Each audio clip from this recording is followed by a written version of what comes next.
L'enveloppe était si fine que je pouvais voir son pli unique sous la lumière crue du salon. Derrière moi, quelqu'un applaudit mollement. Un autre leva un téléphone, mais tout ce que j'entendais était le bruissement presque imperceptible du papier que mes parents glissaient dans ma main. 2 billets. Rien de plus. C'est ta grand-mère qui t'envoie ça, dirent-ils, arborant un sourire de façade pour l'assemblée. Pas pour moi. Je gardais un visage impassible, laissant le bruit de la fête s'estomper en une rumeur indistincte à la périphérie de ma conscience. Le gâteau, les lumières, les invités, tout semblait former une mise en scène bien rodée. Ce qu'aucun d'entre eux ne savait, c'était que cette enveloppe n'était pas le véritable cadeau. Le vrai était encore à venir, et il allait anéantir cette soirée factice. J'ai appris très tôt que dans une famille, certaines personnes brillent sous n'importe quelle lumière, tandis que d'autres s'effacent jusqu'à devenir invisibles, même lorsqu'elles se tiennent au centre de la pièce. Quand j'avais 15 ans, j'ai désespérément tenté de me rendre visible. J'ai passé 3 semaines entières, enfermé dans ma chambre, à coudre une robe pour le spectacle de fin d'année du lycée. Je découpais avec une précision chirurgicale un tissu acheté dans le bac des soldes d'une mercerie de la ville voisine, veillant jusqu'à des heures avancées de la nuit pour ajuster l'ourlet jusqu'à ce qu'il tombe parfaitement. La veille de l'événement, je l'ai apporté dans le salon, porté par un espoir naïf que l'expérience n'avait pas encore réussi à éteindre. Ma mère, Isabelle, était assise sur le canapé, absorbée par le défilement infini de sa tablette. Mon père, Philippe, était littéralement enseveli sous son journal, un rempart de papier contre le monde. Ma sœur, Clara, allongée sur le tapis, faisait une démonstration de sa nouvelle coque de téléphone qui s'illuminait à chaque contact, un gadget futile qui capturait toute l'attention. J'ai brandi la robe comme un petit drapeau fragile. Personne n'a levé les yeux. Finalement, ma mère a daigné jeter un regard par-dessus son écran, lâchant un « c'est mignon », rapide et sans conviction, avant de se replonger immédiatement dans la lueur bleue de l'écran de Clara. La robe s'est affaissée un peu dans mes mains, son poids soudainement plus lourd. Je me suis dit que ça n'avait pas d'importance. Ce schéma ne changeait jamais. Chaque fois que je faisais un pas en avant, quelque chose de brillant dans l'orbite de ma sœur attirait la lumière et l'attention loin de moi. Pour mes anniversaires, je déballais des cadeaux pratiques, des chaussettes, un agenda, un manteau conçu pour durer des années. Clara, elle, déchirait les emballages de boîtes contenant des boucles d'oreilles, des sacs à main, des parfums, toutes ces choses que mes parents qualifiaient de « amusantes pour une fille de son âge ». Quand je ramenais de bonnes notes, mes bulletins restaient sur le réfrigérateur une seule nuit avant d'être remplacés par un ticket de caisse scotché à la hâte, preuve d'une récompense quelconque pour un « effort » de ma sœur. Quand mon père avait besoin que quelqu'un reste à la maison pour s'occuper d'un parent malade, c'était toujours moi. Quand Clara voulait sauter un service au travail ou abandonner un cours, c'était toujours excusé. Et puis, il y avait l'argent. Ma grand-mère Monique vivait à 3 heures de route de notre maison de campagne en Provence, dans un village en Normandie. Elle envoyait souvent des cartes. Elles arrivaient dans des enveloppes pâles, ornées de son écriture déliée et élégante, et sentaient toujours un peu la lavande. Autrefois, je m'enthousiasmais en les voyant dans la boîte aux lettres, espérant qu'elle y avait glissé quelques billets ou un mot juste pour moi. Mais ma mère les ouvrait toujours la première. Elle se tenait près de l'évier de la cuisine, les déchirait proprement, faisait glisser le contenu dans sa main et appelait ça « le soutien familial ». Un jour ou deux plus tard, Clara avait de nouvelles bottes ou une paire de boucles d'oreilles. Chaque fois que je demandais si grand-mère avait envoyé quelque chose spécifiquement pour moi, mon père serrait la mâchoire et disait « Ne nous questionne pas, Chloé. Nous savons ce qui est le mieux ». Petit à petit, j'ai appris à ne plus demander. J'ai commencé à déverser tout ce que je ressentais dans les marges de mes carnets de croquis, des lignes, des silhouettes, des tenues que j'imaginais porter dans une vie que je n'avais pas encore. Assise sur le sol de ma chambre, je m'entourais de chutes de tissu comme d'autres enfants s'entouraient de jouets. À l'extérieur de ma porte, la maison bourdonnait des désirs de ma sœur et des justifications de mes parents, une chorégraphie habituelle et bien huilée. Mon monde à moi restait silencieux. Avec le recul, je ne pense pas qu'il y ait eu un moment unique où j'ai décidé de devenir invisible. C'était plutôt comme si la maison m'avait dressé. Chaque petit rejet, chaque tête détournée, chaque enveloppe qui n'atteignait jamais mes mains, tout cela me pliait et me repliait dans le décor jusqu'à ce que le silence me semble l'endroit le plus sûr où me tenir. C'est ce jour-là que j'ai compris ma place dans cette famille, une place qui allait me suivre pendant des années. Les semaines qui ont suivi ma remise de diplôme semblaient étrangement lumineuses en surface. Mes parents organisaient de petits dîners, mettaient de la musique joyeuse le matin, agissaient avec une légèreté que je ne leur avais pas vue depuis des années. Mais cette luminosité avait des arêtes vives. Un après-midi, ma mère est rentrée à la maison avec un collier que je n'avais jamais vu. Une fine chaîne en or qui captait la lumière de la cuisine. Elle le toucha comme si de rien n'était. Un petit soutien supplémentaire de ta grand-mère, dit-elle en me frôlant pour atteindre l'armoire à épices. La même phrase est réapparue 2 jours plus tard lorsqu'elle portait des boucles d'oreilles en émeraude qui n'allaient avec rien de ce qu'elle possédait. Mon père a emboîté le pas. Il a commencé à mentionner un institut de beauté en centre-ville, parlant de rendez-vous hebdomadaires comme s'il s'agissait d'ordonnances médicales. Ça m'aide à décompresser, disait-il en jetant ses clés sur la table, le reflet d'une nouvelle montre glissant sur son poignet comme par accident. Rien de tout cela ne correspondait à notre vie. Rien de tout cela ne correspondait au discours sur le budget serré que j'avais entendu toute mon enfance. Clara, bien sûr, se prélassait dans cette nouvelle opulence. Un soir, elle est entrée dans la cuisine avec un sac à main de créateur accroché à son poignet, le logo brillant sous le plafonnier. « N'est-ce pas magnifique ?» lança-t-elle en rejetant ses cheveux en arrière avant de sortir un smartphone si neuf qu'il portait encore le film protecteur. Je lui ai demandé comment elle pouvait se le permettre. Elle a eu un petit rire, le genre de rire destiné à écarter une question, pas à amuser. « Occupe-toi de tes affaires, Chloé. » J'ai essayé. Vraiment. Mais c'est devenu plus difficile quand la maison elle-même a commencé à trahir ses secrets. Une boîte d'une société de livraison restait entr'ouverte dans le couloir. Encore un bijou pour ma mère. Le reçu était posé à côté, son total entouré au stylo. Plus tard cette nuit-là, en passant devant la chambre de mes parents, j'ai entendu la voix de ma mère à travers la porte entr'ouverte. Elle était au téléphone, elle riait. « Le bonus de ta mère. C'est plus que suffisant, disait-elle d'une voix insouciante. Je me suis arrêté dans le couloir, un pied dans la fente de lumière, l'autre dans l'obscurité. Je n'ai pas poussé la porte. Je n'ai pas demandé ce qu'elle voulait dire. Je suis resté là, à absorber les pièces du puzzle, à les forcer à former une image que je n'étais pas prête à nommer. Le lendemain matin, ma mère s'est plainte des factures tout en attachant son nouveau bracelet. Elle a dit, nous faisons tous des sacrifices, en me regardant droit dans les yeux. J'ai remué mon café. La cuillère a ralenti, s'est arrêtée, puis a repris son mouvement. Je n'ai pas dit un mot. J'ai juste souri. Le matin suivant le commentaire de ma mère, je suis parti travailler plus tôt que d'habitude. L'air de Provence était frais, de cette fraîcheur qui picote la peau avant que le soleil ne s'installe pour la journée. Au magasin de tissus, j'ai déverrouillé la porte, suis entré dans l'odeur chimique familière de la teinture et du coton, et je me suis forcé à me concentrer sur les rouleaux de tissu, pas sur les chiffres qui tournaient dans ma tête. Pourtant, chaque fois que je coupais une longueur de mousseline ou que je repliais une pile de patrons, des flashs de nouveaux bijoux, de sacs à main et de rendez-vous à l'institut de beauté s'insinuaient comme des fils indésirables. Quelque chose n'allait pas. Quelque chose clochait, et faire semblant de ne pas le voir me semblait soudain impossible. Manon l'a remarqué avant que je ne dise quoi que ce soit. Pendant notre pause café habituelle, elle s'est glissée sur la chaise en face de moi au bistrot, ses cheveux relevés en un chignon lâche, son badge nominatif de la librairie où elle travaillait encore accroché de travers à sa chemise. « On dirait que tu n'as pas dormi », dit-elle en touillant le sucre dans sa boisson sans me quitter des yeux. J'ai haussé les épaules, traçant le bord de ma tasse.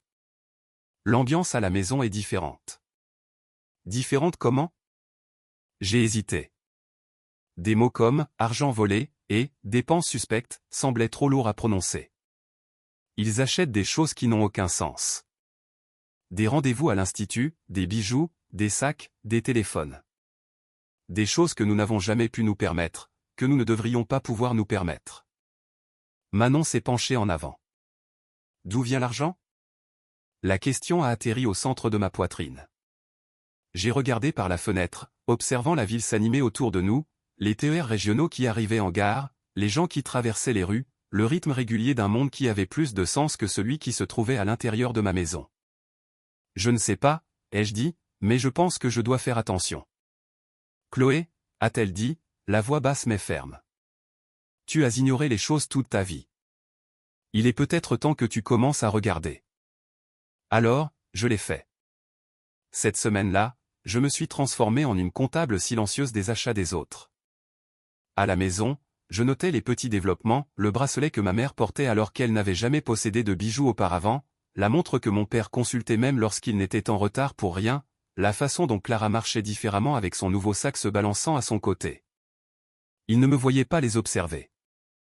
Il ne m'avait jamais vraiment vu. Au magasin de tissus, pendant les heures creuses, j'ouvrais mon carnet de croquis et commençais à écrire des chiffres dans les marges, des estimations des coûts des articles qu'ils arboraient. Je n'écrivais pas leurs noms, juste des signes d'euros et des descriptions, un petit registre secret intégré à l'arrière-plan de mes créations. Cela me donnait quelque chose de solide à quoi me raccrocher, quelque chose de mesurable dans une vie où l'on m'avait toujours dit de ne pas mesurer. J'ai aussi ouvert un nouveau compte en banque. Discrètement, un après-midi avant mon service, j'y ai viré une partie de chaque salaire, même si ce n'était que quelques euros. Le banquier m'a demandé si je voulais des alertes sur mon téléphone. J'ai dit oui. C'était comme revendiquer un coin de ma vie que personne d'autre ne pouvait toucher. La nuit, pendant que la maison dormait, j'organisais mes croquis dans des dossiers, robes, manteaux, hauts, chacun avec une petite étiquette dans le coin. Pas des noms, des numéros. De la même manière que j'avais commencé à étiqueter les dépenses que je voyais autour de moi. Pour la première fois, tout dans ma vie gagnait en structure. C'est au cours d'une de ces nuits tardives que mon téléphone a vibré. Un SMS de Monique. Fier de toi pour ton diplôme, Chloé. Je viens te voir la semaine prochaine. Je veux que tu me parles de ta ligne de vêtements. Mon estomac s'est noué. Mon esprit a immédiatement volé vers l'enveloppe, le pli fin, les 2 billets, le sourire que mes parents avaient joué pour la galerie, puis vers les bijoux, l'institut de beauté, le téléphone que Clara faisait tourner dans sa main. J'ai relu le message. Encore et encore. Je ne savais pas quoi répondre. Le lendemain soir, j'ai appelé Manon depuis la petite dépendance attenante à la maison. Elle arrive, ai-je dit.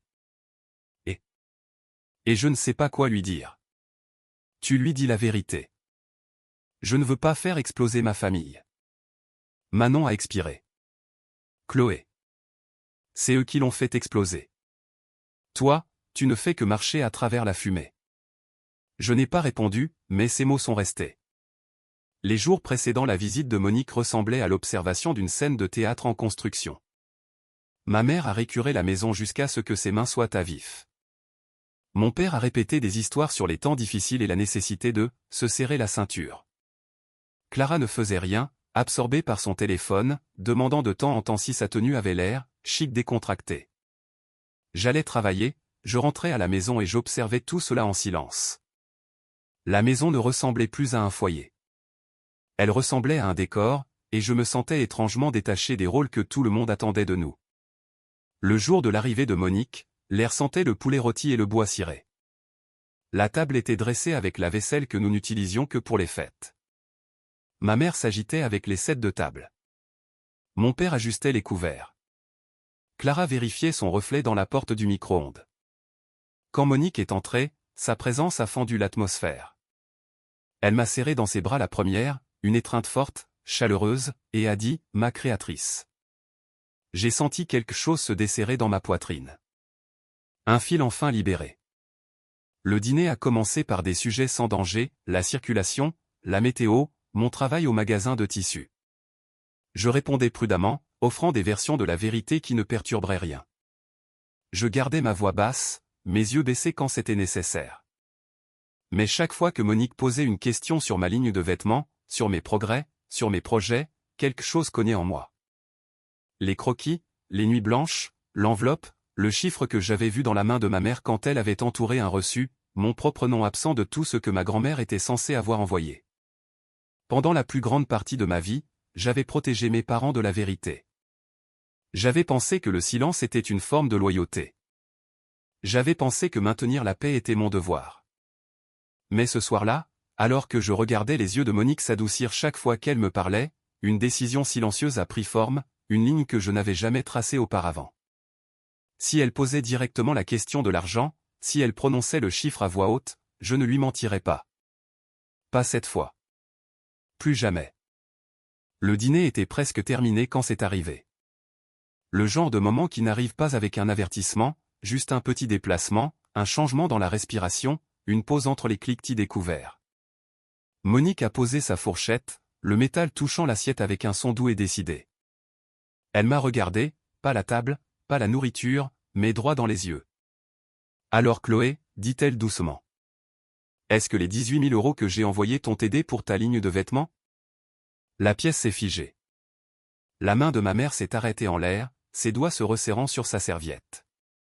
Le verre de mon père s'est abaissé d'1 centimètre, ses yeux se tournant vers ma mère comme si elle pouvait répondre à ma place. Le sourire de Clara s'est effacé, son téléphone glissant légèrement dans sa paume. J'ai senti chaque battement de mon cœur dans ma gorge. Pendant une seconde, je n'ai rien entendu. Aucune conversation de la maison voisine, aucun bourdonnement du réfrigérateur, juste le poids de sa question suspendue au-dessus de la table. Le chiffre pulsait dans l'air comme une sirène que personne ne pouvait éteindre. J'ai pensé à l'enveloppe le jour de ma remise de diplôme. 2 billets, rien de plus. J'ai pensé au collier, aux boucles d'oreilles, au rendez-vous à l'institut, au sac à main se balançant au poignet de Clara, à tous les luxes inexpliqués, à toutes les explications silencieuses que j'avais avalées. J'ai levé les yeux. Je n'ai eu que 200 €, ai-je dit. 6 mots, calmes, simples. Mais quand ils ont atterri, toute la pièce a changé de forme. Le visage de Monique a changé instantanément. La chaleur s'est drainée, la fermeté s'est aiguisée. Elle n'a pas crié. Elle n'a pas eu de haut-le-corps. Son expression s'est simplement durcie, comme si quelque chose en elle venait de se mettre en place. Elle s'est tournée vers mes parents avec un calme qui semblait plus dangereux que n'importe quelle voix élevée. « Où » a-t-elle demandé, « et le reste de l'argent » Ma mère a cligné des yeux rapidement, le rouge lui montant aux joues. « Nous l'avons utilisé pour les besoins de la famille » a-t-elle murmuré. « Quels besoins » Le ton de Monique ne s'est jamais élevé. Il n'en avait pas besoin. Mon père s'est éclairci la gorge. C'est compliqué, Monique. Les temps étaient durs. Nous avons géré ça du mieux que nous pouvions. Monique n'a pas détourné le regard. J'ai envoyé cet argent pour Chloé. Je l'ai écrit dans chaque mot, pour ses créations, pour son avenir. Le silence s'est épaissi. La serviette de ma mère s'est tordue en une corde. Mon père fixait la table. Clara se recroquevillait sur sa chaise, son nouveau téléphone brillant à côté d'elle comme un témoin coupable.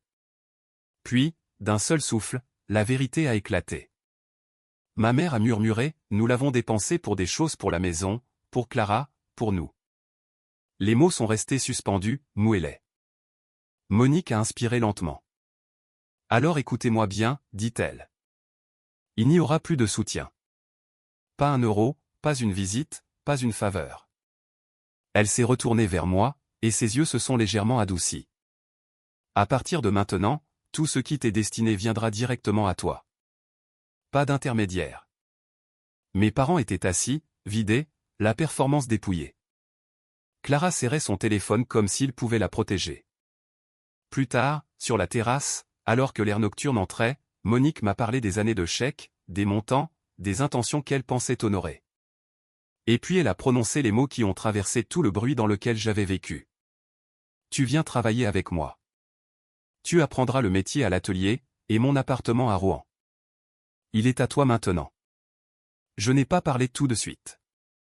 La lumière du porche vacillait. Quelque part à l'intérieur, une porte s'est fermée doucement. Puis j'ai expiré un souffle lent et régulier que j'ai senti jusqu'à la moelle de mes os. « Je le ferai, » ai-je dit. La semaine qui a suivi ce dîner s'est déroulée en silence, comme si la maison essayait de ne pas se déranger elle-même. J'ai fait mes bagages, un tiroir à la fois, pliant des vêtements que j'avais portés pendant des années, glissant des carnets de croquis dans une valise qui semblait soudain trop petite pour tout ce que j'avais retenu. Les factures ont commencé à s'empiler sur le comptoir de la cuisine, des enveloppes non ouvertes avec des caractères rouges visibles à travers le papier fin. Mon père évitait le salon. Ma mère pleurait par courtes crises tremblantes. Clara restait principalement dans sa chambre, son téléphone éclairant l'embrasure de la porte à chaque fois qu'elle le vérifiait. Le matin de mon départ, la maison semblait plus froide que d'habitude. Ma valise se tenait droite près de la porte, la fermeture éclair bien tirée.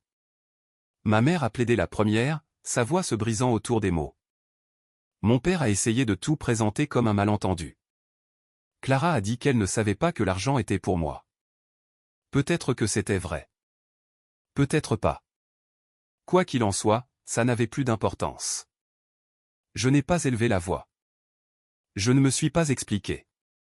J'ai juste dit, vous avez pris ce qui était destiné à mon avenir et vous l'avez dépensé pour vous-même. Je ne peux plus vous faire confiance.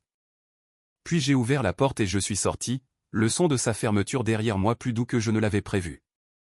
L'appartement que Monique m'a donné était petit mais lumineux.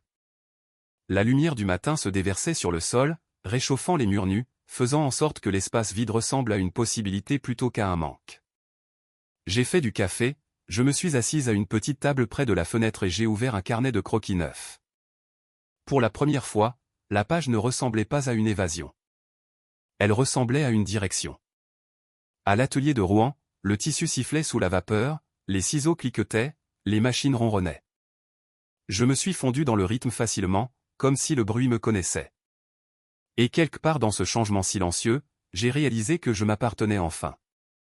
Dans les semaines qui ont suivi, j'ai appris que le silence peut refaire une vie. Pas celui avec lequel j'ai grandi, celui qui m'avalait tout entière, mais celui qui ouvre une porte et la laisse grande ouverte pour que la lumière entre. Chaque matin, dans ce petit appartement, le soleil frappait le même endroit sur la table où je gardais mes derniers croquis. Et pour la première fois, je ne ressentais pas le besoin de cacher quoi que ce soit. Les limites ne sont pas des murs.